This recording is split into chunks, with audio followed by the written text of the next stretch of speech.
ഹബക്കൂക്കിൻ്റെ പുസ്തകം 3-ാം അധ്യായം. പ്രവാചകൻ്റെ പ്രാർത്ഥന.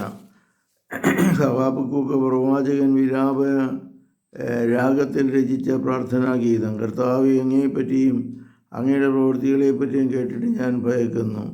ഞങ്ങളുടെ നാളുകളിൽ അങ്ങയുടെ പ്രവൃത്തി ആവർത്തിക്കണമേ. ഞങ്ങളുടെ നാളുകളിൽ അതൃപ്തിപ്പെടുത്തണമേ. ക്രുദ്ധനാകുമ്പോൾ അങ്ങയുടെ കരുണയെ അനുസ്മരിക്കണമേ. ദൈവം തേമാനിൽ നിന്ന് പരിശുദ്ധൻ പാരാൾ പർവ്വതത്തിൽ നിന്ന് വന്ന് അവിടുത്തെ മഹത്വം ആകാശങ്ങളെ മൂടി. അവിടുത്തെ സ്തുതികളാണ് ഭൂമി നിറഞ്ഞു. അവിടുത്തെ ശോഭ പ്രകാശം പോലെ പരക്കുന്നു. അവിടുത്തെ കരങ്ങളിൽ നിന്ന് രശ്മികൾ വീശുന്നു. അവിടെ തൻ്റെ ശക്തി മറച്ചു വച്ചിരിക്കുന്നു. പകർച്ചവ്യാധി അവിടുത്തെ മുൻപേ നീങ്ങുന്നു.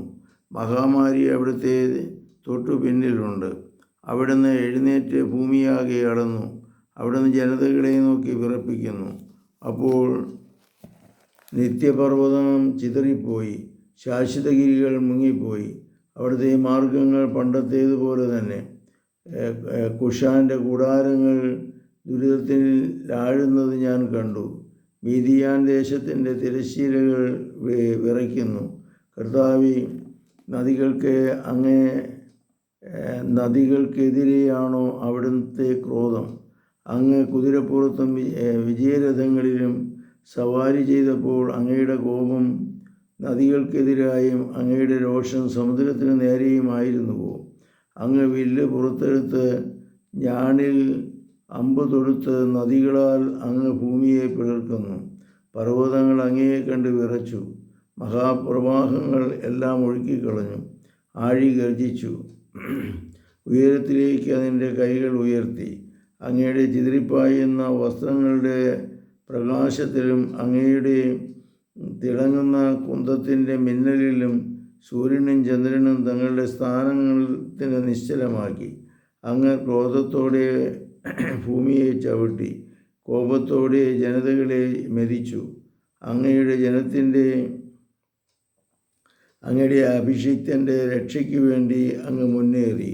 ഞാൻ ദുഷ്ടൻ്റെ ഭവനം തകർത്തു, അതിൻ്റെ അടിത്തറ വരെ അനാവൃതമാക്കി. അഗതിയെ ഒളിവിൽ വിഴുങ്ങാമെന്ന വ്യാമോഹത്തോടെ എന്നെ ചിതറിക്കാൻ ചുഴലിക്കാറ്റ് പോലെ വന്ന അവൻ്റെ യോദ്ധാക്കളുടെ തല അങ്ങ് കുന്തം കൊണ്ട് പിളർന്നു. സമുദ്രത്തെ അതിൻ്റെ ഇളകിമറിയുന്ന തിരമാലകളെ അശ്വാരൂഢനായി അങ്ങ് ചവിട്ടി മെതിച്ചു. ഞാൻ കേട്ടു, എൻ്റെ ശരീരം വിറയ്ക്കുന്നു. മുഴക്കം കേട്ട് എൻ്റെ അധരങ്ങൾ ഭയന്ന് വിറയ്ക്കുന്നു. എൻ്റെ അസ്ഥികൾ ഉരുകി, എൻ്റെ കാലുകൾ പതറി. ഞങ്ങളെ ആക്രമിക്കാൻ വരുന്ന ജനതകളുടെ കഷ്ടകാലം ഞാൻ നിശബ്ദമായി കാത്തിരിക്കും. അത്തിവൃക്ഷം പൂക്കുന്നില്ലെങ്കിലും മുന്തിരിയിൽ ഫലങ്ങളില്ലെങ്കിലും ഒലിവുമരത്തിൽ കായ്കൾ ഇല്ലാതായാലും വയലുകൾ ധാന്യം വിളയുന്നില്ലെങ്കിലും ആട്ടിൻകൂട്ടം ആലയിൽ അറ്റുപോയാലും കന്നുകാലികൾ തൊഴുത്തിൽ ഇല്ലാതായാലും ഞാൻ കർത്താവിൽ ആനന്ദിക്കും. എൻ്റെ രക്ഷകനായ ദൈവത്തിൽ ഞാൻ സന്തോഷിക്കും. കർത്താവായ ദൈവമാണ് എൻ്റെ ബലം. കലമാൻ്റെ പാദങ്ങൾക്കെന്ന പോലെ അവിടുന്ന് എൻ്റെ പാദങ്ങൾക്ക് വേഗത നൽകി. ഉന്നതങ്ങളിൽ അവിടുന്ന് എന്നെ നടത്തുന്നു. ഗായിക സംഘ നേതാവിന് തന്ത്രിനാദത്തോടെ. കർത്താവെ, അനുഗ്രഹിക്കണമേ. പരിശുദ്ധ പരമദിവ്യ കാരുണ്യത്തിന് നേരവും ആരാധനയും സ്തുതിയും പുകഴ്ചയും ഉണ്ടായിരിക്കട്ടെ. ശംശിയായിരിക്കും സ്തുതിയായിരിക്കട്ടെ.